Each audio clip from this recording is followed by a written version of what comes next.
PBA draft na this upcoming Sunday at hindi tulad sa mga nakaraang draft, medyo may kalaliman ang draft class ngayon.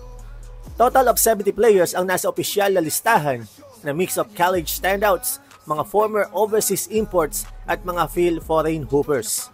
Inaasahang pipiliin bilang top overall pick si Justin Baltazar ng Converge na siyang may hawak ng number 1 pick this year.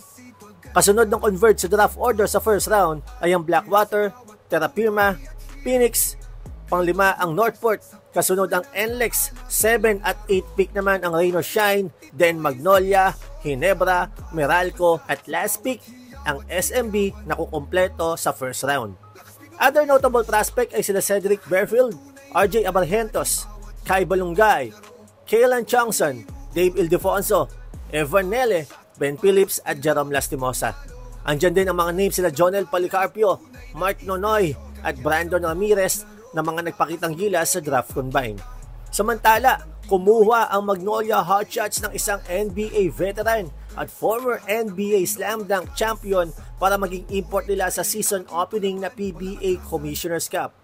Ayon dito sa Essentially Sports, pumirma na ng multi-month contract si Glenn Robinson III sa Magnolia Chicken Templados Hotshots. Ayon kay Robinson III, excited na siya maglaro sa Magnolia at harapan ng mga solid basketball Pinoy fans. Ito din ang kauna-unahang pagkakataon na maglalaro si Robinson III overseas at sa labas ng Amerika.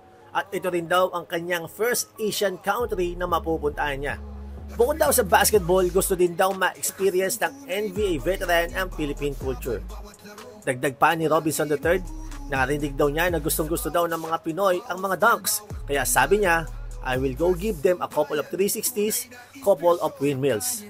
Ang 40th overall pick noong 2014 NBA draft ay nakapaglaro ng 304 total games sa NBA sa mga kupunang Timberwolves, 76ers, Pacers, Detroit, Sacramento Kings at GSW. Ang 2000 NBA Slam Dunk champion ay inaasahang darating sa Pilipinas bukas.